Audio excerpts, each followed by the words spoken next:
Saudara duduk, mari kita baca teks ayat kita. Saya mau melanjutkan apa yang telah saya sampaikan pada minggu yang lalu tentang manusia rohani. 1 Korintus pasal 3 ayat 1 sampai ayat yang ke-7. Mari kita baca bersama-sama ayat ini. 1 Korintus pasal 3 ayat 1 sampai ayat yang ke-7. Semua sudah di situ? Iya, belum. Oke. Sama-sama kita baca mulai ayat 1 sampai ayat yang ke-7. 2, 3. Dan aku, saudara-saudara, pada waktu itu tidak dapat berbicara dengan kamu seperti dengan manusia rohani, tetapi hanya dengan manusia duniawi yang belum dewasa dalam Kristus. Susulah yang kuberikan kepadamu, bukanlah makanan keras, sebab kamu belum dapat menerimanya. Dan sekarang pun kamu belum dapat menerimanya, karena kamu masih manusia duniawi. Sebab jika di antara kamu ada iri hati dan perselisihan, bukankah hal itu menunjukkan bahwa kamu manusia duniawi dan bahwa kamu hidup secara manusiawi? Karena jika yang seorang berkata, aku dari golongan Paulus, dan yang lain berkata, aku dari golongan Apolos, bukankah hal itu menunjukkan bahwa kamu manusia duniawi yang bukan rohani? Jadi apakah Apolos, apakah Paulus, pelayan-pelayan Tuhan yang olehnya kamu menjadi percaya, masing-masing menurut jalan yang diberikan Tuhan kepadanya? Aku menanam, Apolos menyiram, tetapi Allah yang memberi pertumbuhan. Karena itu yang penting bukanlah yang menanam atau yang menyiram, melainkan Allah yang memberi pertumbuhan. Siapa yang penting, saudara? Allah yang memberi pertumbuhan. Silakan duduk.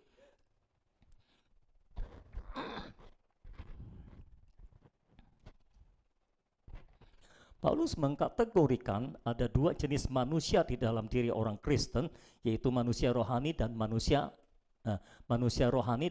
duniawi, saudara-saudara. Dan Paulus ingin menyampaikan kepada orang Kristen bahwa tujuan kekristenan kita adalah menjadi manusia rohani. Nah, saya dorong setiap saudara untuk menjadikan ini sebagai sasaran tujuan kekristenan saudara. Dalam pertumbuhan rohani saudara, sasarannya adalah saudara harus menjadi manusia rohani. Apakah manusia rohani itu? Manusia rohani adalah manusia yang hidup menurut roh, yang hidup di dalam roh, yang hidup berdasarkan roh kelahiran baru mereka. Lalu ada beberapa ciri dari manusia rohani, saya sudah bahas 2, dan hari ini kita akan bahas 2 lagi. Tapi saya akan mereview sedikit 2 yang sudah kita bahas supaya saudara diingatkan kembali dan saudara-saudara yang belum mendengarnya bisa mengikutinya. Ya, ciri yang pertama dari manusia rohani yang telah saya sampaikan adalah manusia rohani itu dewasa di dalam Kristus. Perhatikan kata di dalam Kristus. Jadi yang namanya manusia rohani itu dia dewasa di dalam Kristus. Di dalam Kristus artinya di dalam unsur dan ruang lingkup Kristus. Pertumbuhan rohani kita seharusnya berada di dalam unsur Kristus dan di dalam ruang lingkup Kristus. Itu sebabnya saudara-saudara, pertumbuhan rohani tidak bicara tentang berapa banyak saudara pelayanan. Pertumbuhan rohani juga tidak bicara tentang berapa banyak saudara menyembuhkan. Pertumbuhan rohani juga tidak bicara tentang berapa banyak saudara bisa mengalirkan karunia-karunia rohani. Tetapi pertumbuhan rohani bicara kita bertumbuh dalam segala hal ke arah Dia yang adalah kepala. Seluruh pertumbuhan kita seharusnya dalam segala hal kita bertumbuh, dalam seluruh area kehidupan kita bertumbuh dan bertumbuhnya di dalam Dia ke arah Dia yang adalah kepala. Kita tidak boleh bertumbuh ke arah yang lain, hanya ke arah Dia. Kristus harus menjadi inti dan pusat kehidupan Kristen kita. Kristus harus menjadi segala-galanya dalam kehidupan Kristen kita. Baru itu namanya orang Kristen. Orang Kristen yang tidak menjadikan Kristus sebagai pusat segala-galanya dalam hidupnya, itu belum bisa disebut sebagai orang Kristen. Karena orang Kristen berarti dia menjadikan Kristus sebagai inti dan pusat kehidupan mereka. Menjadikan Kristus sebagai segala-galanya bagi mereka. Amin, saudara-saudara. Nah, itulah ciri orang yang dewasa di dalam Kristus. tidak bicara tentang berapa banyak saudara pergi ke gereja, tidak bicara tentang berapa banyak saudara pelayanan atau memanifestasikan kuasa, tapi bicara tentang berapa banyak dalam diri saudara, berapa banyak area di dalam hidup saudara yang sudah bertumbuh ke arah Dia yang adalah kepala. Berapa banyak kepenuhan Kristus nyata dalam hidup saudara, dalam setiap area kehidupan saudara. Sehingga ketika orang melihat saudara, orang bisa melihat Kristus ada di dalam diri saudara. Melihat Kristus nyata di dalam diri saudara. Amin, saudara. Ciri yang kedua dari manusia rohani adalah manusia rohani itu bisa menerima makanan keras. Ya saudara, manusia rohani bisa menerima makanan keras. Paulus berkata, aku memberikan makanan, aku tidak bisa memberikan makanan keras kepadamu. Nah, perhatikan baik-baik saudara, memberi makan dengan berkhotbah adalah dua hal yang berbeda. Tidak semua pengkhotbah memberi makan. Ya saudara, walaupun ketika kita memberi makan, kita sampaikan, kita beri makan melalui khotbah, tapi tidak semua pengkhotbah memberi makan. Memberi makan artinya merawat. Berkhotbah artinya mengajar. Orang bisa berkhotbah, tapi ketika saudara mendengar khotbah orang, saudara tidak merasa dikenyangkan. Saudara tidak merasa dikuatkan. Karena kalau saudara makan artinya saudara dikenyangkan, saudara dikuatkan. Itu sebabnya beribu-ribu orang Kristen, berjuta-juta orang Kristen setiap minggu datang ke gereja, bahkan setiap hari nonton khotbah di online dan sebagainya, tapi mereka tidak menjadi lebih kuat, mereka tidak menjadi lebih hidup, dan mereka tidak menjadi lebih dewasa di dalam Kristus. Mengapa? Karena mereka mendengar khotbah tapi tidak makan. Ya saudara, hanya dengan makan kita bertumbuh, hanya dengan makan kita menjadi hidup, hanya dengan makan kita menjadi kuat, hanya dengan makan kita dikenyangkan. Saudara-saudara, mendengar khotbah tidak akan membuat saudara jadi kenyang. Mendengar khotbah tidak akan membuat saudara jadi lebih hidup, tidak akan membuat saudara jadi lebih kuat. Tapi kalau saudara makan, saudara akan menjadi lebih kuat, saudara akan menjadi lebih hidup, dan saudara akan dikenyangkan. Amin, saudara-saudara. Bagaimana caranya seorang pengkhotbah bisa memberi makan? Kalau dia menyampaikan khotbah atau firman Tuhan dengan rohnya, kalau dia menyampaikan firman Tuhan yang berasal dari dalam rohnya, ketika dia berkata-kata, dia tidak berkata-kata berdasarkan hikmat yang diajarkan oleh manusia, tapi dia sampaikan berasal dari rohnya. Itu adalah kata-kata roh yang diilhamkan oleh Roh Kudus. Itulah yang membuat saudara bisa makan. Tetapi di sisi yang lain, saudara-saudara, ketika seorang pengkhotbah memberi makan, ketika seorang hamba Tuhan memberi makan saudara, di sisi yang lain saudara juga harus belajar mencerna makanan yang diberikan kepada saudara. Itu sebabnya Paulus berkata, aku tidak bisa memberikan makanan keras kepada kamu. Mengapa? Karena kamu belum terlatih untuk mencerna makanan keras. Apa itu makanan keras? Makanan keras adalah pewahyuan roh yang Tuhan berikan. Rasul mau berkata, aku tidak bisa menyampaikan pewahyuan roh yang terlalu dalam buat kamu. Aku hanya bisa menyampaikan pewahyuan roh yang dangkal-dangkal buat kamu, karena kamu belum punya gigi rohani untuk mencerna makanan keras. Itu sebabnya aku memberikan makanan yang mudah ditelan aja. Nggak perlu dikunyah, langsung ditelan. Tetapi sekenyang-kenyangnya saudara minum susu, saudara akan lapar lagi dengan cepat. Mungkin bagi orang dewasa kurang cocok, sekenyang-kenyangnya saudara makan bubur, dengan cepat saudara akan lapar lagi saudara ya.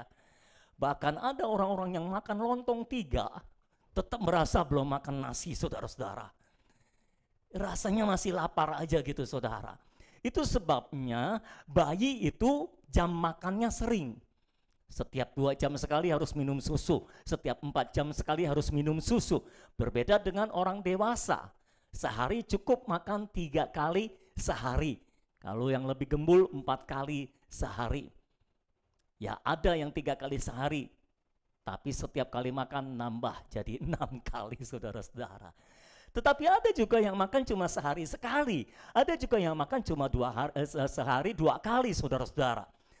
Tetapi apapun juga yang perlu saudara perhatikan adalah bukan cuma makanannya, tapi cara saudara memakannya. Saudara dihidangkan makanan yang bergizi di depan saudara, tapi saudara kalau saudara makannya tidak benar, ya saudara juga nggak akan sehat. Saya boleh menghidangkan semua makanan bergizi di depan saudara, tapi kalau makanan jasmani, saudara harus memakannya dengan anggota tubuh saudara secara jasmani. Saudara harus menggerakkan tangan saudara, ambil makanannya, lalu masukkan ke dalam mulut saudara, lalu mulut saudara yang punya gigi itu mengunyahnya. Kalau sudah dikunyah, baru bisa ditelan.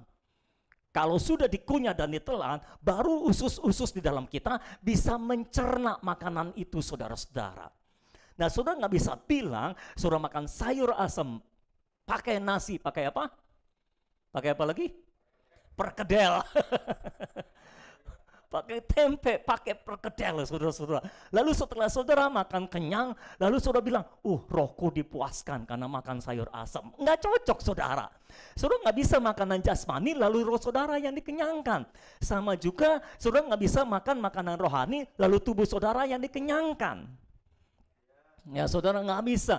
Jadi kalau saudara makan makanan rohani, apa yang harus saudara lakukan? Saudara harus memakai organ yang tepat untuk makan. Dan organ yang tepat untuk makan makanan rohani adalah saudara harus mencerna makanan itu dengan roh saudara. Kalau saudara makan makanan jasmani, saudara nggak bisa makan makanan jasmani dengan pikiran saudara.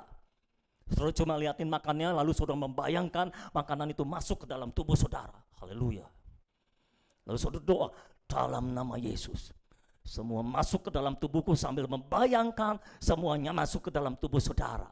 Mungkin kenyang secara psikologis, tapi sementara. Nanti sebentar lagi lapar lagi, karena secara jasmani saudara tidak betul-betul diisi. Mengapa? Saudara memakai organ yang salah untuk makan. Kalau makan makanan jasmani, saudara harus memakai organ yang tepat, yaitu organ jasmani saudara. Saudara harus pakai gigi saudara untuk mengunyah makanan itu. Nah, kalau saudara makan makanan rohani, saudara juga nggak bisa pakai pikiran. Pikiran bukanlah organ yang tepat untuk makan secara rohani. Tapi roh saudara yang sudah dilahirkan kembali, itulah organ yang tepat untuk makan secara rohani. Itu sebabnya ketika saudara makan, pemahaman bukanlah hal yang utama. Mau tanya, saudara makan secara jasmani, saudara perlu paham dulu baru makan atau makan dulu baru paham? Atau saudara nggak peduli mau paham atau tidak, yang penting saudara kenyang. Ketika saudara makan, apakah saudara tahu bagaimana proses ilmiahnya makanan berubah menjadi energi dalam tubuh saudara? Saudara tahu nggak kira-kira? Saudara tahu nggak kira-kira bagaimana caranya makanan nasi yang saudara makan itu berubah menjadi energi yang membuat saudara hidup, yang membuat saudara jadi lebih kuat, membuat saudara jadi bertumbuh? Bagaimana caranya? Nah, banyak orang nggak ngerti prosesnya, tapi toh mereka tetap makan. Bahkan sayur asam dan perkedel yang saudara makan itu, saudara juga seringkali saudara nggak tahu bagaimana prosesnya sampai kentang menjadi perkedel, saudara-saudara. Karena hanya para ibu yang mengerti prosesnya, bapak cuma makan. Saudara nggak perlu tahu, saudara nggak perlu paham bagaimana proses makanan dibuat. Saudara juga nggak perlu paham bagaimana proses makanan menjadi energi di dalam tubuh kita, tapi saudara tetap makan. Orang Kristen aneh, mau dengar khotbah, mau makan, mau paham dulu. Tunggu, saya belum paham, jadi saya belum bisa makan. Kalau saudara praktekkan itu secara jasmani, saya yakin saudara cepat turun berat badannya.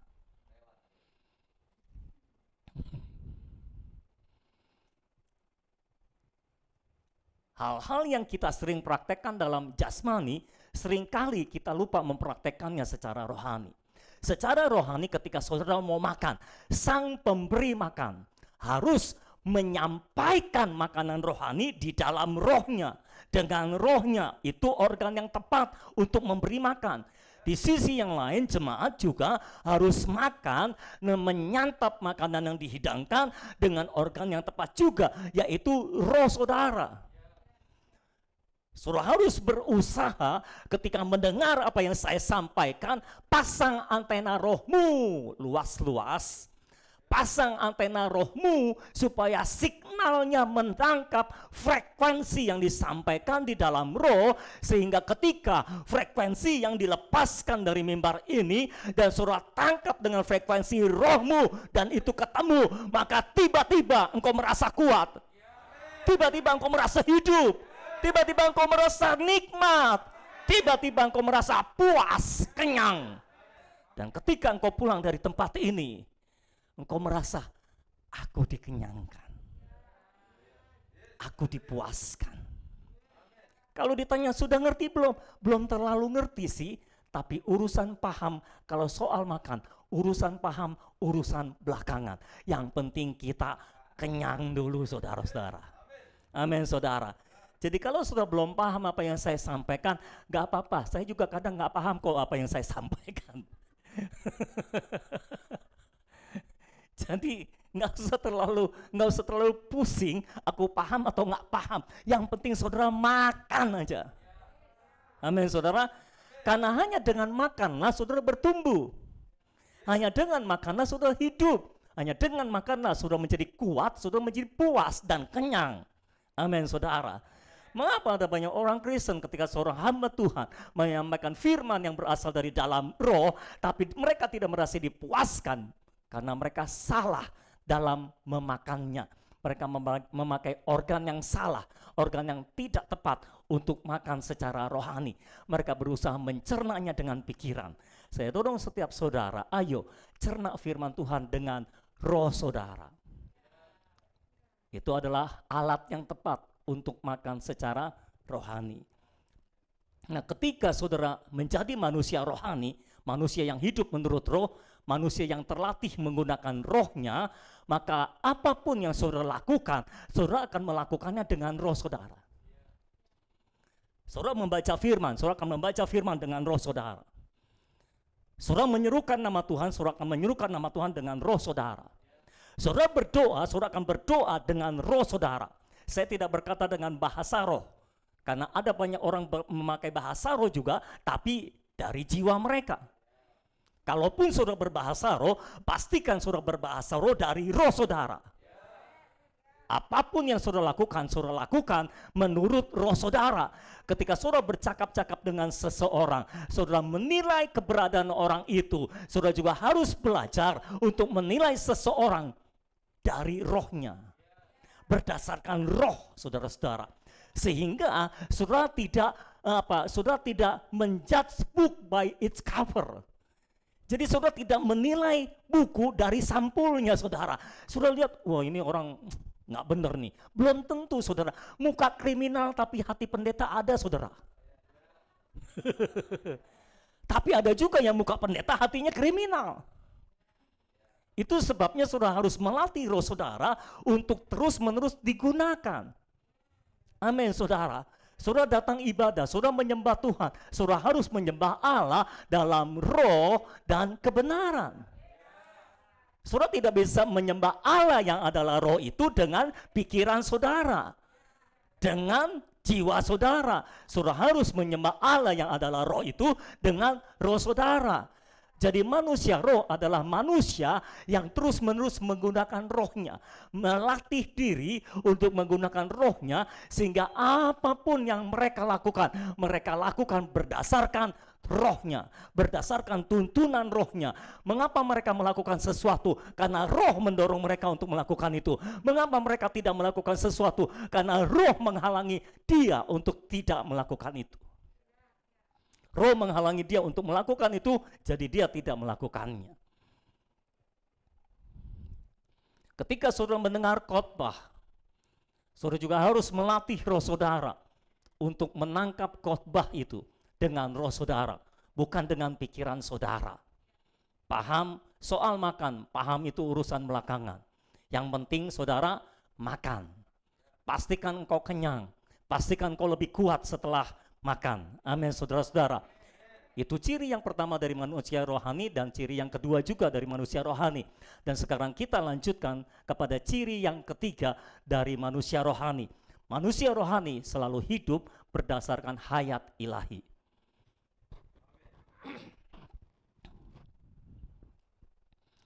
Manusia rohani adalah manusia yang hidup berdasarkan hayat ilahi. Manusia rohani adalah manusia yang hidup berdasarkan hayat ilahi. Ayat 3b sampai ayat yang keempat berbunyi demikian. Sebab jika di antara kamu ada iri hati dan perselisihan, bukankah hal itu menunjukkan bahwa kamu manusia duniawi dan bahwa kamu hidup secara manusiawi? Terus terang saudara, dulu itu saya bingung. Kenapa orang ada yang kelihatannya rohani, tapi suka ribut? Suka berselisih.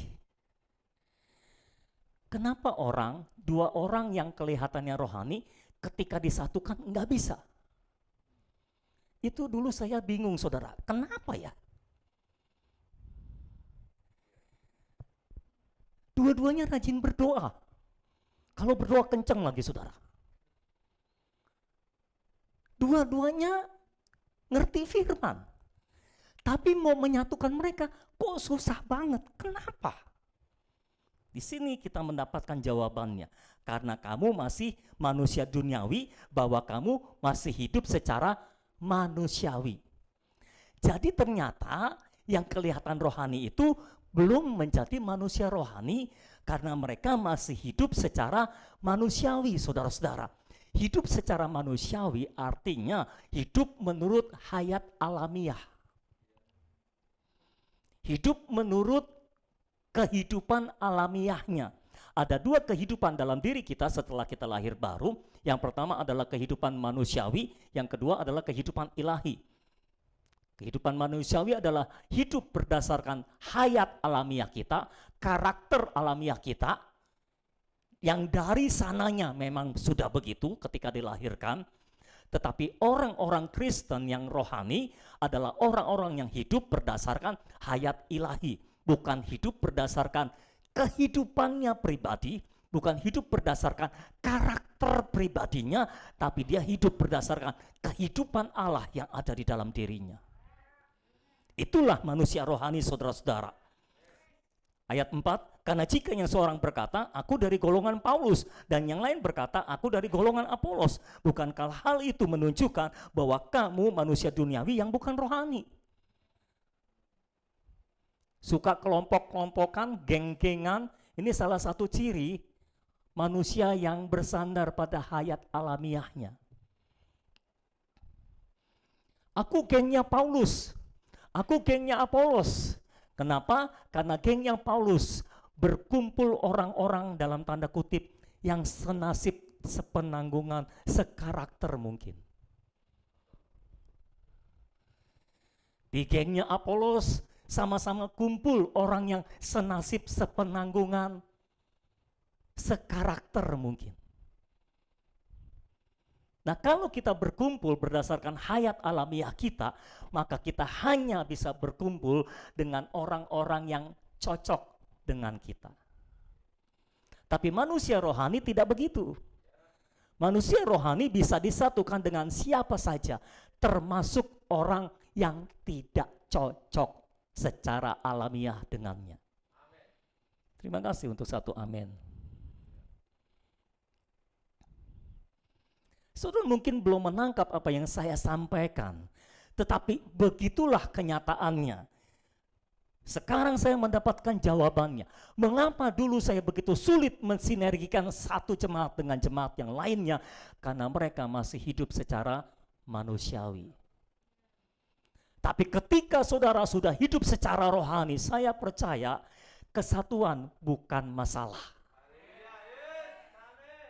Saya serius dengan apa yang saya katakan. Sekarang saya sudah mencoba menyatukan dua orang yang sangat berbeda jauh untuk saling membantu, dan dengan rela mereka membantu. Dan dengan rela mereka bisa berjalan bersama-sama nggak mencari keuntungan diri sendiri, pokoknya bisa disatukan dengan begitu mudahnya, saudara-saudara. Mengapa? Karena mereka mulai menyadari untuk tidak lagi hidup berdasarkan hayat alamiah mereka. Tahukah saudara, ketika saudara mengasihi seseorang, pengetahuan bukanlah unsur yang menentukan kasih. Tapi selama ini itulah yang terjadi. Katakanlah saya mengasihi Andre karena saya belum tahu seluk-beluk dia. Ketika sekali waktu saya tambah mengenal dia dan saya tahu seluk-beluknya, borok-boroknya dia, kasih saya berkurang. Betul nggak saudara? Nah itu bukan kasih. Itu kasih alamiah namanya. Kasih ilahi tidak begitu. Saudara tahu Yesus punya murid yang namanya Yudas. Semua tahu itu? Dan saudara tahu Yudas itu pencuri uang kas Yesus. Apakah Yesus tahu? Tapi dia tetap oke tuh. Dia nggak pernah jelek-jelekan Yudas ke depan seluruh orang. Dan dia tetap menjadikan Yudas sebagai muridnya. Walaupun dia tahu ini pencuri. Dia tetap mengasihi Yudas. Itulah kasih. Pengetahuan tidak mengurangi kasih kita. Kalau pengetahuan bisa mengurangi kasih kita, itu tandanya kita sedang mengasihi secara alamiah. Itu bukan kasih ilahi, itu kasih alamiah kita. Kasih ilahi tidak dipengaruhi oleh apa yang kita tahu atau tidak tahu. Tapi seringkali itulah yang terjadi, kita mengasihi seseorang ketika kita belum tahu apa-apa tentang dia. Tapi ketika kita sudah tahu borok-boroknya, ternyata dia begitu, amit-amit jabang bebel. Kita jadi merasa menyesal telah mengasihi dia. Dulu saudara bantu dia, setelah saudara tahu borok-boroknya dia, saudara menyesal telah membantu dia. Itu bukan kasih ilahi. Itu kasih alamiah. Itu sebabnya dipengaruhi oleh apa yang saudara tahu dan apa yang saudara tidak tahu. Itu sebabnya Tuhan menganjurkan suami istri itu saling mengasihi dengan kasih ilahi, bukan dengan kasih alamiah. Karena kalau saudara jadi suami istri, tiap hari ketemu, mau tidak mau saudara tahu borok-boroknya sampai koreng-korengnya saudara. Semua luar dalam saudara akan kenal, karena tiap hari ketemu lagi. Saudara akan mengalami 4L di dalam rumah, lu lagi. Lu bangun tidur, dia lagi yang dilihat. Mau tidur, lihat dia lagi. Ke kamar mandi, barengan dia lagi, saudara-saudara. Setiap hari ketemu dia, makan bersama dia, kemana-mana bersama dengan dia. Beberapa orang berusaha menghindar dengan kerja selama-lamanya di luar, sehingga bertemu di rumah sebentar-sebentarnya. Apa itu? Kalau kasih kita berkurang karena pengetahuan kita, itu menunjukkan kita masih manusia duniawi. Kita masih hidup secara manusiawi. Kalau kita hidup secara ilahi, dengan hayat ilahi, kasih kita tidak akan berkurang. Lu mau pencuri, tapi lu ada Kristus enggak? Sepanjang ada Kristus, dia adalah saudaraku. Tapi di sisi yang lain, Rasul Paulus juga berkata kepada jemaat di Korintus, kalau ada orang Kristen yang terus-menerus hidup dalam percabulan, jauhi mereka. Ada saatnya kita harus menjauhi orang Kristen, bukan karena kita tidak mengasihi dia lagi, tapi justru kita mengasihi dia supaya dia bertobat. Rasul Paulus katakan serahkan kepada iblis, serahkan kepada Tuhan, serahkan kepada iblis tubuhnya supaya rohnya diselamatkan. Serahkan kepada iblis tubuhnya maksudnya ya biarkan iblis menggocok tubuhnya supaya dia bertobat, supaya rohnya diselamatkan. Supaya rohnya aman. Gitu kira-kira saudara. Jadi ada saat-saatnya kita harus menjauh dari orang-orang Kristen yang terus-menerus hidup di dalam dosa, sudah bolak-balik dinasehati, sudah ditegur oleh gereja, tapi masih terus ada di dalamnya. Nah, orang-orang seperti itu harus dijauhi, tubuhnya diserahkan kepada iblis supaya rohnya diamankan. Saudara-saudara, orang manusia rohani adalah orang yang hidup berdasarkan hayat ilahi. Orang Korintus ditegur oleh Paulus, kamu itu hidup secara manusiawi. Kamu itu masih hidup berdasarkan hayat alamiahmu. Padahal ada hayat ilahi di dalam saudara. Ada kehidupan ilahi di dalam saudara. Ketika saudara terima Yesus Kristus sebagai Tuhan dan Juru Selamat dalam hidupmu, kehidupan Allah masuk ke dalam diri saudara. Yesus berkata, pencuri datang untuk mencuri, membunuh, dan membinasakan. Tapi aku datang untuk memberikan hidup dan hidup yang berkelimpahan. Hidup yang berkelimpahan itu adalah kehidupan Allah, kehidupan ilahi, hayat ilahi, saudara-saudara.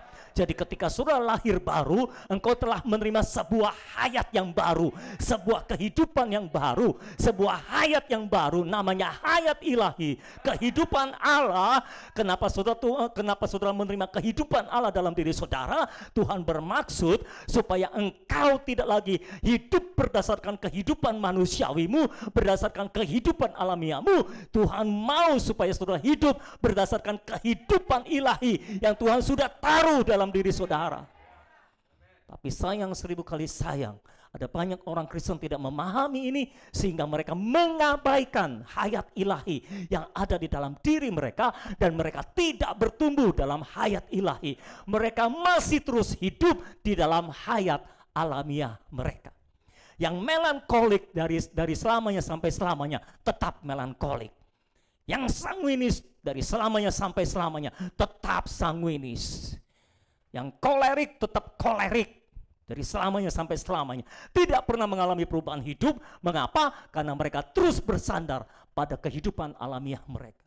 Tapi saya dorong hari ini, saudara-saudara semua yang mendengarkan firman ini, sudah tiba waktunya. Engkau tidak lagi hidup berdasarkan hayat alamiah saudara. Ini waktunya engkau mulai memperhatikan, fokus kepada hayat ilahi yang Tuhan tahu dalam hidup saudara, sehingga saudara bisa hidup dalam hayat ilahi. Saudara bisa hidup dalam hayat ilahi. Saudara bertumbuh dalam hayat ilahi. Dan engkau tidak pernah lagi mengabaikan hayat ilahi. Manusia rohani hidup berdasarkan hayat ilahi, sedang manusia duniawi hidup berdasarkan hayat alamiah yang dikuasai oleh daging. Kalau sudah perhatikan jemaat di Korintus, mereka bertumbuh dalam karunia roh, tapi mereka tidak bertumbuh dalam hayat. Itu adalah dua hal yang berbeda. Dan karena mereka mengejar karunia, mengabaikan hayat, itu sebabnya terjadi kekacauan dalam gereja. Di mana hayat ilahi diabaikan, di situ daging merajalela. Saya ulangi, di mana hayat ilahi diabaikan, di situ daging merajalela.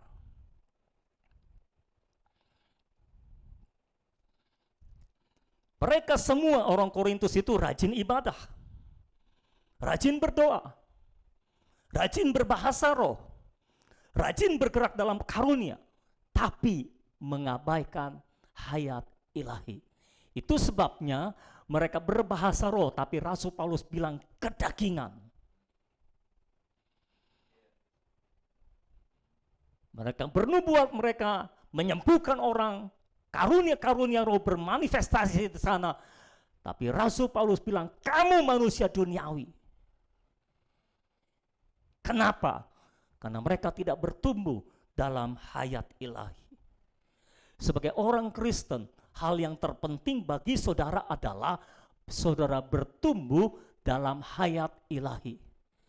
Saudara dikuasai oleh hayat ilahi. Dulu saya fokus mengejar kuasa Tuhan. Tanpa sadar saya mengabaikan hayat ilahi di dalam saya. Saya doa, saya puasa, supaya saya diberikan kuasa oleh Tuhan untuk pelayanan. Tapi Tuhan proses saya, Tuhan bentuk saya. Bukannya diberikan kuasa seperti yang saya mau. Saya dibenturkan dengan berbagai masalah yang pada akhirnya membuat saya sadar. Dan akhirnya saya beralih dari mengejar kuasa menjadi mengejar hayat. Dan itu sebabnya sekarang saya tidak peduli lagi apakah orang bilang saya diurapi atau tidak diurapi. Yang penting saya bertumbuh menjadi matang dalam hayat ilahi. Seorang jemaat bertanya, Pak, dulu ada yang bilang Bapak orang sakti. Saya bilang, tolong beritahu mereka saya sudah tidak sakti lagi. Saya tidak peduli apakah saya sakti atau tidak sakti. Yang penting saya hidup dalam hayat ilahi.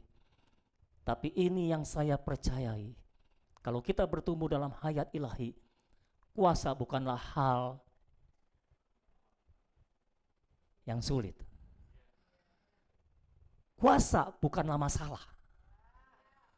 Akan tiba waktunya ketika kita menyembah Tuhan, terjadi berbagai mujizat. Akan tiba waktunya ketika saya sampaikan firman Tuhan, engkau yang datang dengan tubuh yang sakit tiba-tiba sembuh begitu saja tanpa perlu saya doakan. Dan tanpa perlu saya mengklaim bahwa itu adalah karena saya. Sehingga semua orang tahu mereka disembuhkan bukan karena Sony, tapi karena Kristus. Mereka mengalami mujizat bukan karena orang yang di sini, tapi Kristus yang di dalam mereka bekerja dalam diri mereka. Akan tiba waktunya kita mengalami itu semua. Bahkan sekarang sebagai icip-icipnya, ada banyak hal ilahi yang telah terjadi di tengah-tengah kita. Ada banyak hal yang di luar dugaan yang melampaui akal pikiran telah terjadi di tengah-tengah kita begitu saja. Tanpa perlu kita berusaha macam-macam, tapi tiba-tiba Tuhan bekerja begitu saja. Tiba-tiba semua pergumulan berhenti begitu saja. Minggu depan kita akan melakukan graduation dari KTB level 1. Mereka akan naik ke level berikutnya, level 2. Dan nanti minggu depan, saya akan berikan kesempatan kepada anggota-anggota KTB yang sudah mengalami kehidupan Allah bekerja dalam diri mereka. Dan bagaimana Allah berperang untuk mereka dan mereka diam saja. Ini adalah sesuatu yang real. Bukan sesuatu, ini bukan pengharapan kosong. Ini bukan pengharapan palsu. Ini pengharapan sejati di dalam Kristus. Dan inilah kekristenan. Itu sebabnya saya dorong setiap saudara, ayo jangan kejar yang lain. Jangan kejar apapun juga. Jangan kejar kuasa, jangan kejar berkat. Kejar Kristus. Karena semua kuasa ada di dalam Kristus. Semua hikmat ada di dalam Kristus. Semua berkat ada di dalam Kristus. Lalu mengapa engkau kejar yang lain-lainnya itu? Kejar Kristus. Kristus harus menjadi inti dan pusat segala sesuatu kita. Sehingga akhirnya semua kekayaan Kristus yang tak terduga itu bisa kita nikmati dalam kehidupan kita. Tanpa kita perlu berusaha macam-macam, saudara-saudara. Tiba-tiba saja kita menikmati kekayaan Kristus yang luar biasa. Hanya dengan kita belajar menggunakan roh kita untuk terus-menerus berkomunikasi dengan Dia. Kita hidup dalam roh, kita hidup di dalam Kristus, saudara-saudara. Bisakah saudara bayangkan mereka rajin ibadah, mereka rajin berdoa, mereka rajin berbahasa roh, mereka rajin bergerak dalam karunia, tapi mereka mengabaikan hayat ilahi. Di mana hayat ilahi diabaikan, di situ daging merajalela. Itulah yang terjadi di jemaat Korintus. Maafkan saya harus terus terang, jemaat Korintus menggambarkan gereja Pentakosta karismatik yang mengejar karunia, yang mengejar kuasa.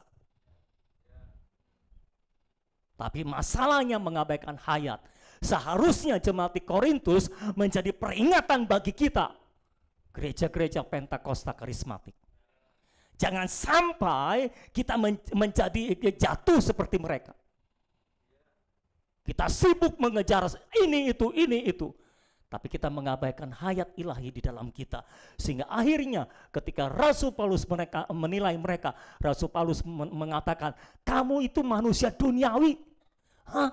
Manusia duniawi? Pak, saya sudah menyembuhkan orang sakit, Pak.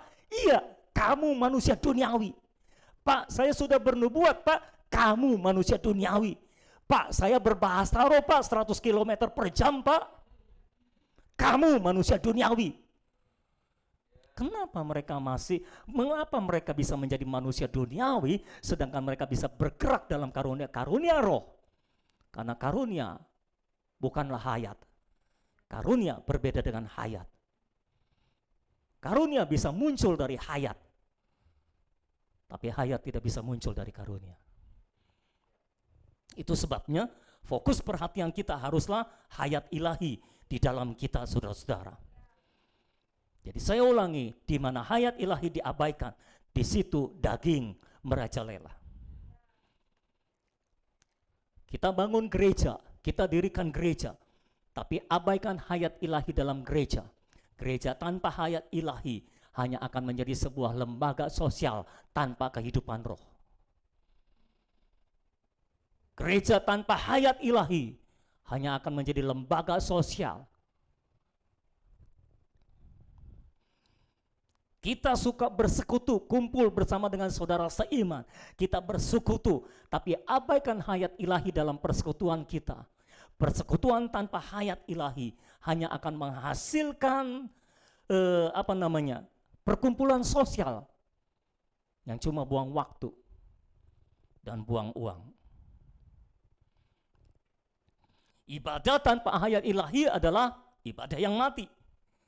Bahkan kalaupun saudara bertumbuh, tapi abaikan hayat ilahi, saudara bertumbuh dalam segala hal kecuali hayat ilahi, pertumbuhan tanpa hayat ilahi hanya akan menghasilkan daun-daun dan bukan buah. Dan daun-daun akan dipotong oleh Tuhan, sementara buah dibiarkan hidup supaya memanifestasikan Kristus. Itu sebabnya pastikan kita hidup berdasarkan hayat ilahi. Kita dituntun oleh perasaan hayat, kita berjalan dalam hukum roh hayat, dan kita membiarkan hayat ilahi itu mengalir dari dalam roh kita, menjamah pikiran, emosi, dan tekad kita ke dalam jiwa kita, dan pada akhirnya menjamah tubuh kita, membangkitkan tubuh kita yang fana itu. Hayat ilahi sekarang ada dalam roh kita.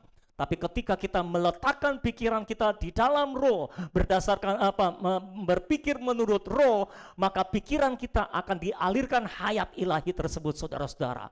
Emosi kita juga akan dialirkan hayat ilahi tersebut, saudara. Sehingga pikiran kita menjadi pikiran Kristus, emosi kita menjadi emosi Kristus, dan tekad kita menjadi tekad Kristus. Itulah yang menyebabkan Paulus berkata, yang ku kehendaki adalah mengenal dia dan kuasa kebangkitannya, dan bersekutu dalam penderitaannya, supaya aku mati bersama Kristus dan hidup bersama Kristus. Segala sesuatu yang dulu ku anggap keuntungan, sekarang ku anggap kerugian. Segala sesuatu yang merupakan kemuliaan bagiku dulu, sekarang ku anggap sampah karena Kristus. Kalau engkau mengenal Kristus, kalau engkau mendapatkan Kristus, tidak salah lagi. Engkau akan menganggap semua kemuliaan yang pernah engkau cicipi itu adalah sampah. Kemuliaan apapun yang paling mulia di dunia ini, tapi ketika disandingkan dengan Kristus, ketika diperbandingkan dengan Kristus, semua kemuliaan itu adalah sampah. Karena hanya Kristus yang mulia. Ini kemuliaan yang orisinil, kemuliaan yang ori. Ya saudara-saudara, itu sebabnya ketika semua kemuliaan yang semu itu diperbandingkan dengan kemuliaan yang sejati di dalam Yesus Kristus, semua akan menjadi sampah. Bahkan sebetulnya terjemahannya seharusnya menjadi kotoran manusia, tai. Sebegitukah? Iya. Jadi bagi saudara yang masih terus mengejar kesuksesan, karena menurut saudara kesuksesan adalah kemuliaan, engkau belum melihat Kristus, engkau belum menjadikan Kristus sebagai pusat segala-galanya dalam hidupmu, kalau engkau menjadikan Kristus sebagai pusat dari segala-galanya dalam hidup saudara, saudara akan melihat semua kesuksesan yang dikejar oleh semua manusia itu cuma sampah. Cuma artinya saudara semua yang sedang mengejar kesuksesan itu, saudara sedang mengejar sampah. Sebegitukah? Iya. Itu sebabnya ayo kita bertumbuh sampai titik seperti itu. Alkitab telah menjabarkan titik yang harus kita kejar. Ayo kita mengejarnya. Ayo kita mencapai ke sana. Halo. Ayo kita mencapai ke sana. Pastikan kita tidak abai terhadap hayat ilahi di dalam kita. Hayat ilahi di dalam kita memunculkan perasaan hayat, sehingga kita bisa membedakan apakah kita sedang hidup dalam hayat ilahi atau kita sedang mengabaikan hayat ilahi. Di KTB kita sudah belajar. Pak, saya kok belum tahu, makanya ikut KTB. Hayat ilahi di dalam kita memunculkan perasaan hayat, sehingga itu memberitahu saudara apakah saudara sedang hidup dalam hayat ilahi atau tidak. Pada sisi positif, perasaan hayat adalah kita kuat, kita tenang, kita lincah secara roh. Kita merasa lega, kita merasa damai sejahtera. Secara negatif, perasaan hayat adalah perasaan maut. Kita mengalami rasa tertekan, sumpek, lemah, dan sebagainya. Ketika kita mengalami semua ciri-ciri perasaan maut itu menunjukkan kita tidak sedang ada di dalam hayat ilahi. Kita sedang berada di dalam hayat alamiah kita. Itu sebabnya kita tertekan, kita merasa lemah, karena hayat alamiah kita memang lemah. Yesus berkata, roh memang penurut, tapi daging lemah. Hayat alamiah kita memang lemah. Itu sebabnya ketika kita terus berjalan berdasarkan hayat alamiah kita, enggak heran. Kita merasa takut, kita merasa cemas, kita merasa tertekan, kita merasa lemah, kita merasa gelap, kita merasa sumpek. Kita merasa kehilangan sukacita dan damai sejahtera. Itu tandanya kita harus kembali kepada hayat ilahi. Kita telah mengabaikan hayat ilahi. Ayo mulai sekarang perhatikan perasaan hayat yang muncul dalam diri saudara. Tuhan sudah menempatkan itu dalam diri saudara untuk memberitahu saudara, memberikan signal kepada saudara. Apakah saudara sedang ada dalam roh atau di luar roh? Apakah saudara sedang ada dalam hayat ilahi atau dalam hayat alamiah saudara? Ketika Tuhan menunjukkan signal bahwa saudara ada dalam hayat alamiah saudara, ayo buru-buru kembali kepada hayat ilahi. Pak, bagaimana caranya saya buru-buru kembali kepada hayat ilahi? Gampang, serukan nama Yesus, latih rohmu, gunakan rohmu untuk menyerukan nama Yesus. Engkau tinggal memanggil nama Yesus, Tuhan Yesus tolong saya. Saudara akan langsung berpaling kepada roh, dan ketika saudara sudah ada dalam roh, gunakan roh saudara untuk berhubungan dengan Kristus. Dan ketika saudara terkoneksi dengan Kristus dalam roh saudara, maka kehidupan Allah akan mengalir dalam diri saudara. Kekuatan Allah akan mengalir dalam diri saudara. Hikmat Allah akan mengalir dalam diri saudara. Kuasa mujizat kesembuhan berkat akan mengalir dalam hidup saudara. Saudara hanya perlu mengkoneksikan diri ke dalam Kristus, maka saudara akan menerima semua berkat rohani di dalam sorga itu. Amin, saudara-saudara. Saya memberikan jalan yang mudah buat saudara. Jangan cari jalan yang sulit. Jalan yang sulit telah berakhir. Ini adalah masa anugerah. Sudah saatnya kita hidup dalam anugerah. Sudah saatnya semua saudara dibebaskan dari hukum Taurat. Dan kau hidup dalam kasih karunia Allah yang ada di dalam Yesus Kristus Tuhan kita. Haleluya. Ayo hidup dalam hayat ilahi. Perhatikan perasaan hayat dalam hidupmu. Dan jagai persekutuan hayat dalam hidupmu. Manusia rohani selalu menyadari betapa pentingnya persekutuan hayat dalam hidupnya. Itu sebabnya seorang manusia rohani tidak akan melalaikan persekutuan hayatnya secara vertikal, juga tidak akan melalaikan persekutuan hayatnya secara horizontal dengan sesama saudara seiman. Secara pribadi kita terus berhubungan dengan Kristus di dalam roh kita. Ada persekutuan hayat yang terus-menerus mengalir. Bukan cuma 1 jam sehari, tapi setiap saat, setiap jam, setiap detik. Kita terus menyerukan nama Yesus. Kita terus berhubungan dengan Yesus. Jadi apakah kita perlu berdoa 1 jam sehari? Ya tetap perlu sih. Tapi secara hubungan, kita tidak terputus dengan Kristus sepanjang hari 24 jam. Amin. Sehingga sedetik pun juga itu ranting terus nyangkol di, apa sih nyangkol itu? Terus nempel di pokok anggurnya. Ranting nggak boleh pisah dari pokok anggur, saudara-saudara. Harus tetap terkoneksi. Karena kalau dia pisah dari pokok anggur, dia mati. Jangan sekali-sekali mencoba untuk berpisah dari Kristus. Jangan sekali-sekali memutuskan hubungan dengan Kristus. Karena saat engkau putus hubungan dengan Kristus, engkau mati. Engkau tidak akan mati kalau memutuskan hubungan dengan saya. Engkau akan mati kalau memutuskan hubungan dengan Kristus. Sudah paham apa yang saya sampaikan?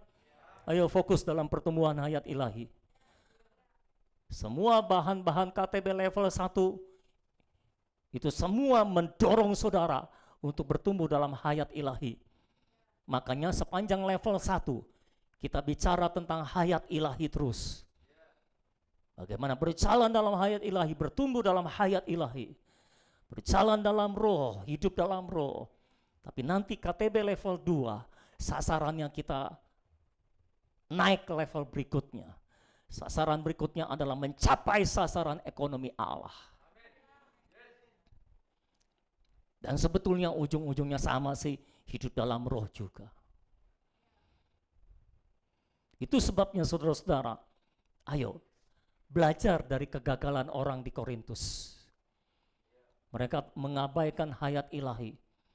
Mereka mengejar karunia-karunia roh, tapi mengabaikan hayat ilahi. Kita jangan gagal seperti itu lagi. Ayo kita fokus kepada hayat ilahi di dalam kita. Fokus untuk bertumbuh dalam hayat ilahi dalam kita.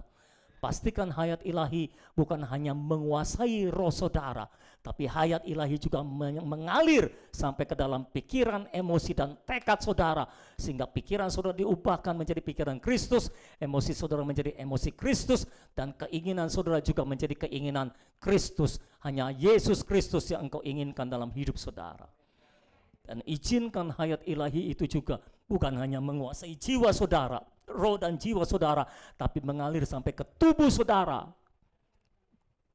Roma, coba lihat Roma. Roma pasal 8. Roma pasal 8.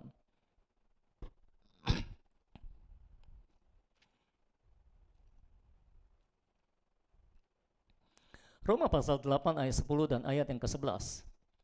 Tetapi jika Kristus ada di dalam kamu, maka tubuh memang mati karena dosa. Tetapi roh adalah kehidupan oleh karena kebenaran. Roh di situ adalah roh manusia. Ditulis dengan huruf kecil, ini terjemahannya benar. Ayat ini menunjukkan kepada kita, ketika Kristus ada di dalam kita, roh kita adalah kehidupan. Roh kita menjadi kehidupan. Roh kita adalah hayat ilahi. Oleh karena kebenaran yang kita terima, kebenaran Injil yang kita terima, maka roh kita menjadi hidup. Roh kita menjadi hayat. Tapi tubuh memang mati karena dosa. Jadi roh hayat tapi tubuh masih mati.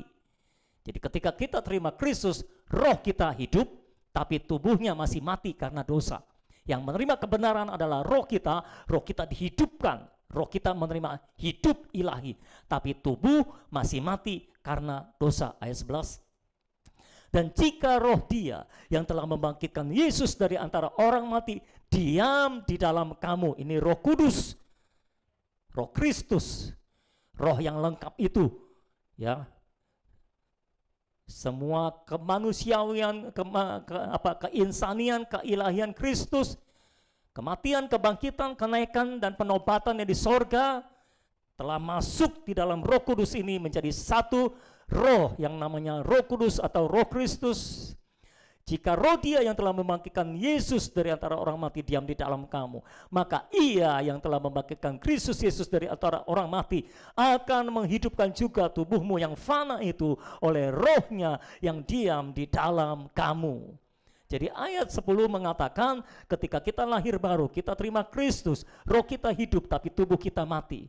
Tetapi kalau roh itu terus diam di dalam kamu dan kamu terus terhubung dengan roh itu, maka roh yang membangkitkan Kristus itu akan menghidupkan juga tubuhmu yang fana itu oleh rohnya yang diam di dalam kamu. Artinya Roh Kudus akan mengalirkan hayat ilahi yang ada di dalam roh kita sampai mencapai tubuh kita, sehingga tubuh kita yang fana akan dibangkitkan oleh hayat ilahinya, oleh kehidupan Allah. Itu sebabnya saudara-saudara yang seringkali mengeluh tubuhmu lemah, tubuhmu sakit, tubuhmu ini, tubuhmu itu, organ tubuhmu ada yang rusak dan sebagainya, hidup dalam hayat ilahi, hidup dalam roh. Izinkan Roh Kudus mengalirkan hayat ilahi ke dalam tubuh saudara. Itu roh yang membangkitkan Yesus dari antara orang mati akan membangkitkan juga tubuhmu yang fana. Tubuh kita ini fana karena dosa.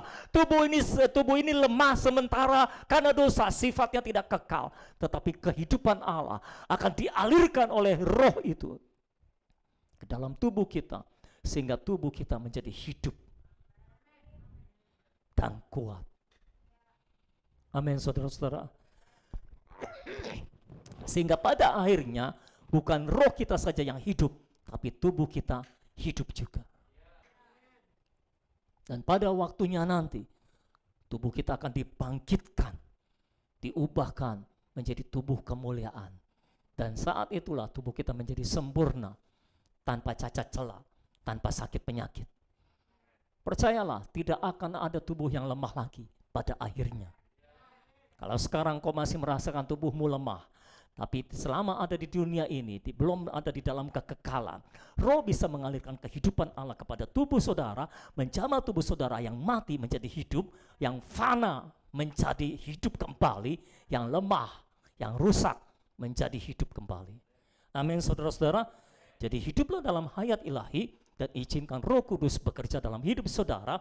Sandarkan pikiranmu ke dalam rohmu, hiduplah menurut roh dengan menaruh pikiranmu di atas rohmu, sehingga jiwamu dipengaruhi oleh rohmu dan tubuhmu juga akan dipengaruhi oleh kehidupan Allah yang ada di dalam roh saudara. Begitulah caranya orang Kristen hidup. Amin, saudara-saudara. Sudah menangkap apa yang saya sampaikan? Jadi pastikan kita terus hidup dalam hayat ilahi. Kita dituntun oleh perasaan hayat. Kita memperhatikan perasaan hayat dan tidak mengabaikannya. Kita berjalan dalam hukum roh kehidupan, hukum roh hayat. Dan kita mengizinkan hayat ilahi itu terus mengalir, bukan hanya di dalam roh kita, tapi juga ke dalam seluruh jiwa kita dan ke dalam seluruh tubuh kita, sampai seluruh bagian hidup kita, roh, jiwa, dan tubuh dikuasai, dipenuhi oleh kehidupan Allah, oleh kehidupan Kristus. Itulah namanya saudara mengalami kepenuhan Kristus. Haleluya. Itulah ciri manusia rohani yang ketiga.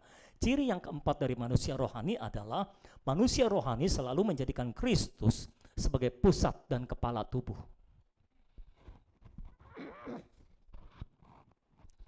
Manusia rohani selalu menjadikan Kristus sebagai pusat dan kepala tubuh.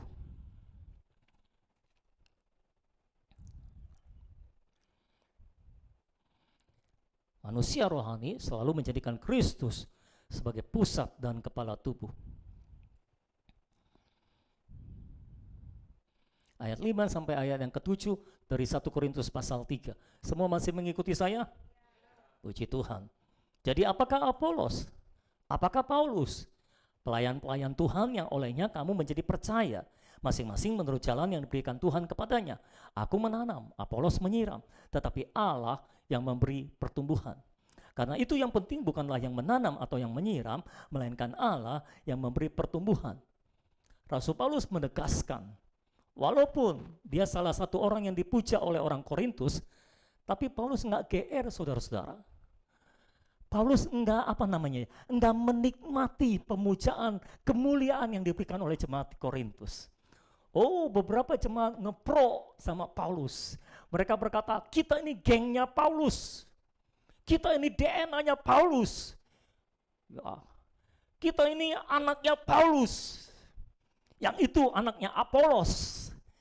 Yang itu anaknya Petrus. Malah ada kelompok yang menamakan kelompok Yesus lagi, saudara. Itu berat banget, saudara. Udah gak ada tandingannya kalau kelompok Yesus.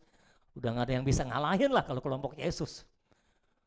Paulus salah satu orang yang dipuja, hamba Tuhan yang dipuja. Tapi dia tidak menikmati pemujaan itu. Dia tidak menikmati kemuliaan itu. Dia berkata, apa itu Paulus? Apa itu Apolos? Beda dengan hamba Tuhan zaman sekarang.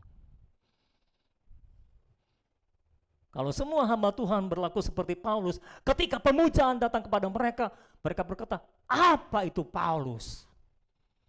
Apa itu Apolos?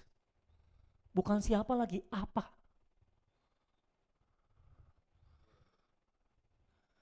Apa itu Sony? Kenapa engkau memuja Sony? Kira-kira begitu, saudara-saudara. Kenapa engkau mendewa-dewakan Sony? Apa itu Sony? Bukan siapa lagi, saudara. Apa? Apa itu Paulus? Kenapa kamu bikin kelompok yang namanya kelompok Paulus? Aku nggak diutus untuk bikin geng motor.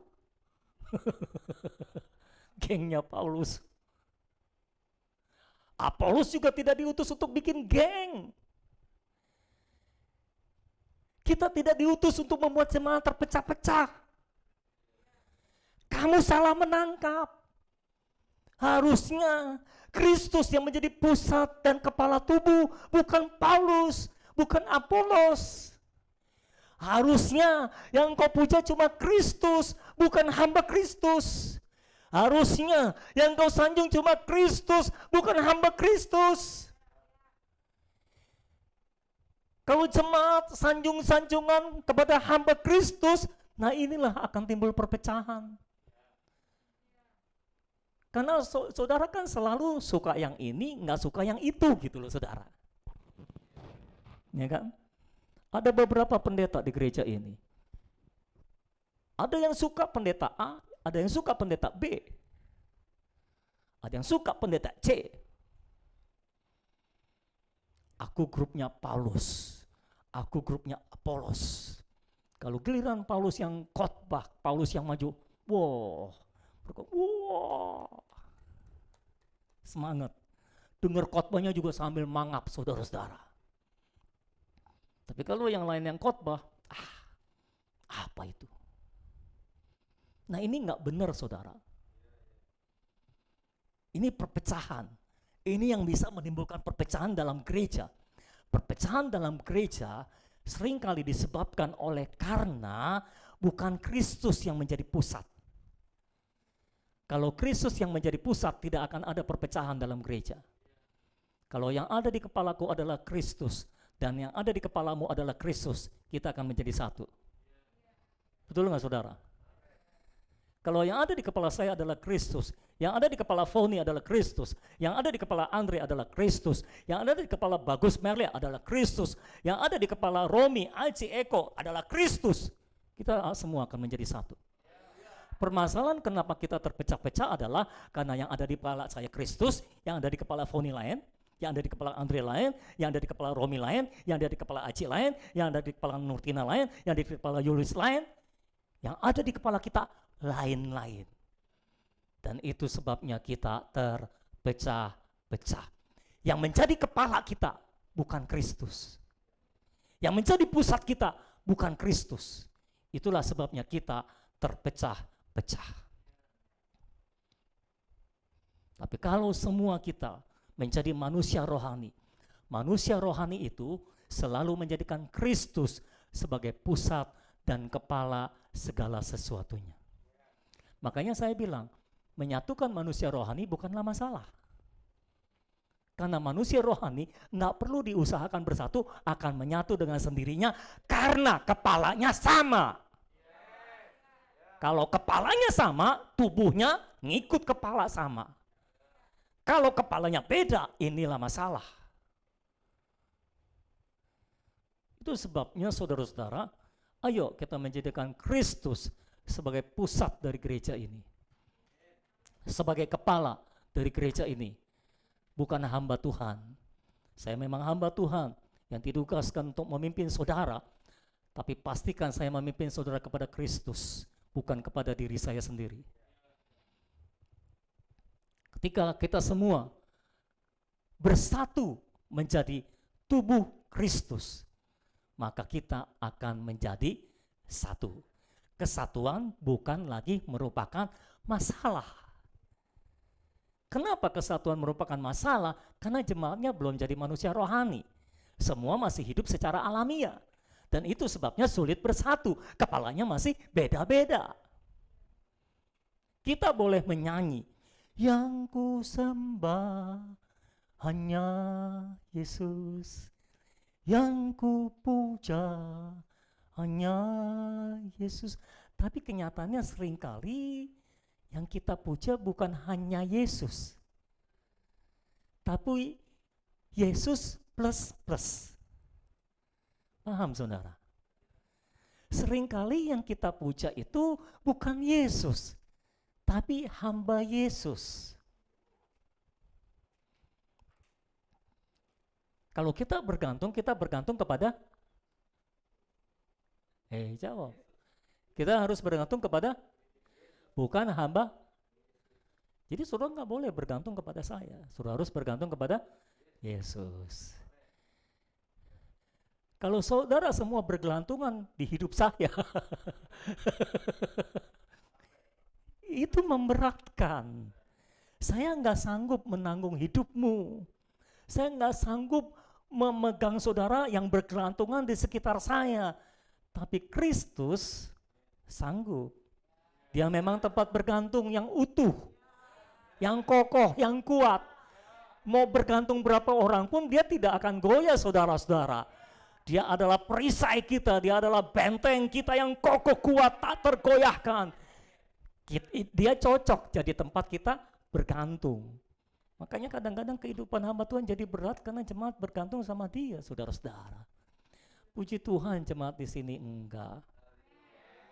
Haleluya. Terima kasih Tuhan Yesus. Engkau baik buat saya. Jadi kalau kita nyanyi, yang ku sembah hanya Yesus. Ini di mana nih?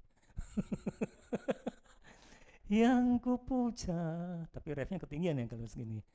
Hanya Yesus. Itu kita sungguh-sungguh melakukannya. Yang ku sanjung hanya Yesus, ya kan? Dulu jemaat suka memuja saya karena mereka pikir saya sakti. Mereka ketipu, saudara.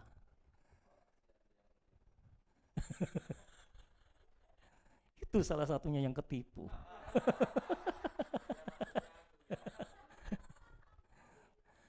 Dan kenyataan membuktikan ketika mereka tahu saya kurang sakti, mereka cari hamba Tuhan yang lebih sakti daripada saya.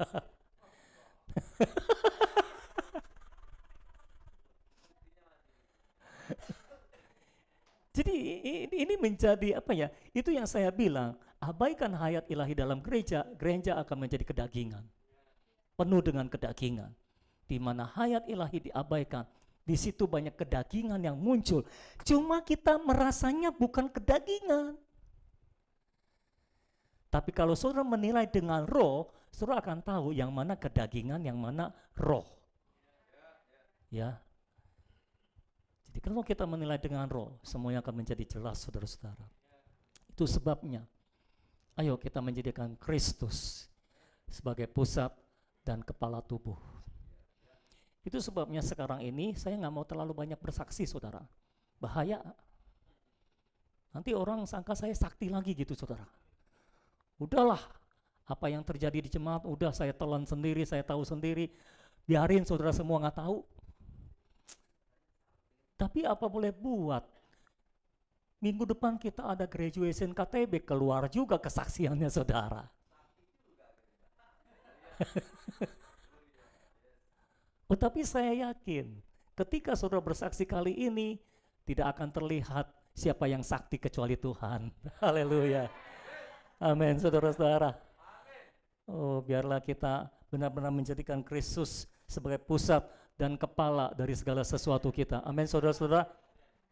Semua dalam segala hal kita menjadikan Kristus sebagai pusat dan segala sesuatu kita, maka semuanya akan menjadi beres karena Dia yang akan berperang untuk kita dan kita akan diam saja. Ayo semua jemaat, jadikan Kristus sebagai pusat dan kepala tubuh, maka engkau akan melihat sang kepala itu bertanggung jawab terhadap seluruh anggota tubuh. Sang kepala itu akan menyuplaikan kehidupan kepada seluruh anggota tubuh. Ya saudara,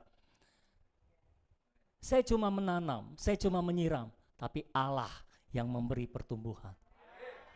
Lah, kalau saya menanam, kalau saya menyiram, kalau Allah tidak memberi pertumbuhan, ya sama aja bohong saudara. Pekerjaan kita sia-sia. Makanya Rasul Paulus bilang, jadi yang penting bukanlah yang menanam atau menyiram. Yang paling penting adalah yang memberi pertumbuhan. Kuncinya bukan ada di sini, kuncinya ada di sana saudara-saudara. Kuncinya bukan ada di kita, bukan pada kita yang menyiram atau menanam, tapi kuncinya ada pada yang memberi pertumbuhan. Yesus memberikan perumpamaan, ada orang menanam, menyiram, lalu dia tidur, besoknya tumbuh. Nah saudara, itulah yang kira-kira akan terjadi di tempat ini. Saya menanam, saya menyiram, setelah itu saya tidur. Dan Tuhan yang akan memberikan pertumbuhan. Haleluya. Amin saudara-saudara. Jadi saya percaya sungguh Tuhan yang akan menumbuhkan saudara, bukan saya. Saya suka berdoa, Tuhan, aku menanam, aku menyiram, tapi Engkau yang memberi pertumbuhan. Jadi kuncinya ada di Tuhan. Saya hanya mengerjakan apa yang harus saya kerjakan, selebihnya saya tidur. Saya menyerahkan ke dalam tangan Tuhan, dan Tuhan yang akan bekerja. Tiba-tiba si A bertumbuh, tiba-tiba si B bertumbuh, tiba-tiba si C ngalami terobosan. Tiba-tiba ada orang bersaksi, oh benar Pak, saya mengalami betapa Kristus luar biasa. Saya nggak ngapa-ngapain, Tuhan bekerja luar biasa. Saya cuma makan, saya menjadi hidup, saya menjadi kuat. Tiba-tiba semuanya terjadi begitu saja. Mengapa? Karena kita menanam, kita menyiram, tapi Allah yang memberi pertumbuhan. Tugas kita cuma menanam, cuma menyiram, setelah itu tidur. Dan Allah yang akan bekerja memberikan pertumbuhan. Haleluya. Mari bangkit bersama-sama. Haleluya. Ayo, yang ku sembah hanya Yesus, dan pastikan hanya Yesus.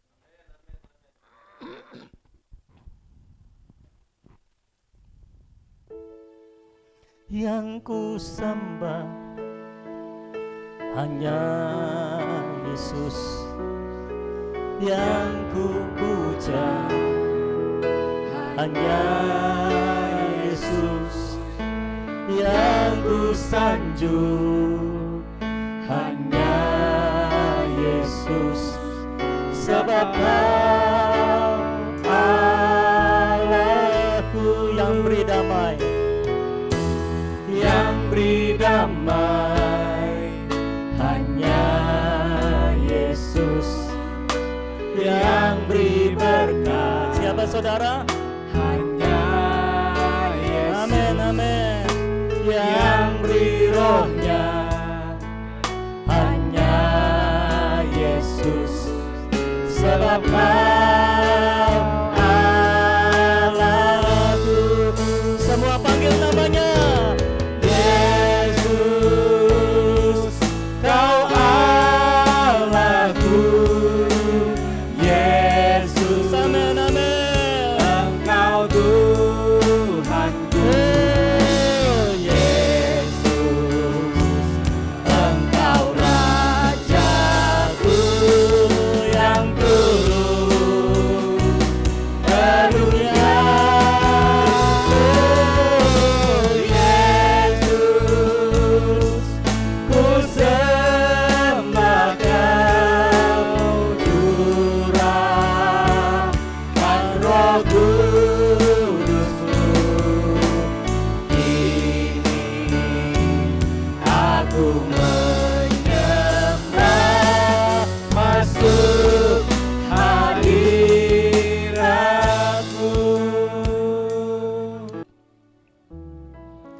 Yesus, Kau Allahku.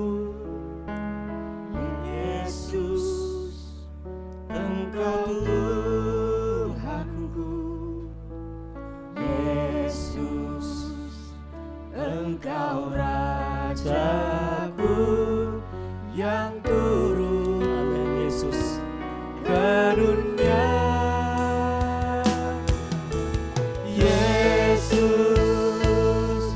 ku sembah Kau, curahkan Roh Kudus-Mu. Kini aku menyembah, aku menyembah, masuk hadirat-Mu. Panggil namanya Yesus. Yesus, Kau Allahku. Akui Dia sebagai Allah. Yesus, akui Dia sebagai Tuhan. Engkau Tuhanku. Akui Dia sebagai Raja-Mu. Engkau Rajaku yang turun ke dunia. Yesus, ku sembah Kau. Curahkan Roh Kudus-Mu. Curahkan Roh Kudus-Mu. Kini aku menyembah, masuk hadirat-Mu. Sembah Dia namanya Yesus. Kau Allahku.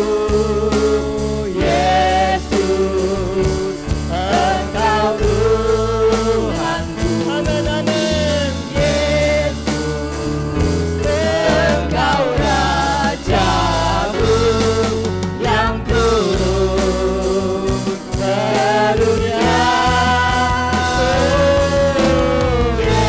Yesus, ku sembah Kau, curahkan Roh Kudus-Mu.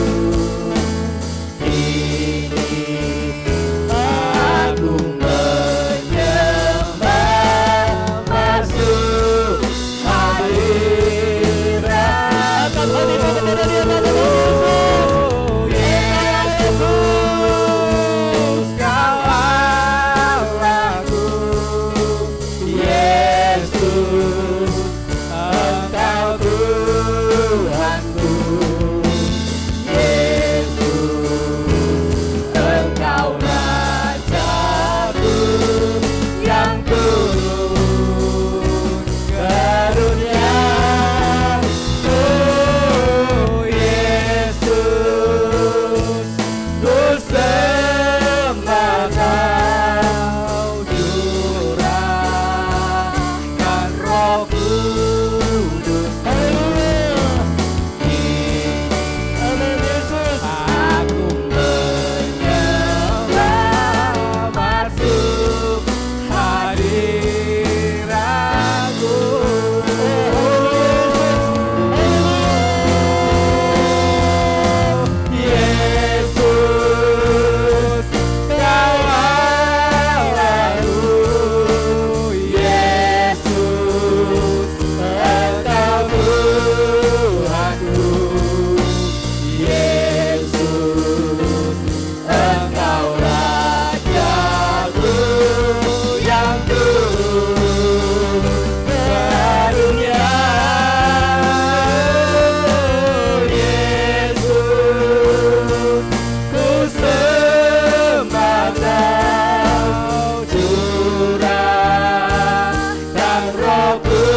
menyembah, masuk hadirat.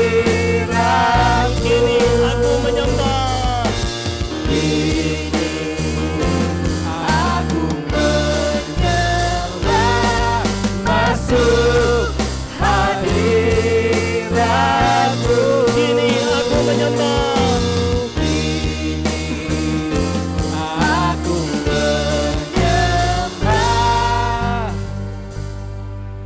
masuk hadirat-Mu.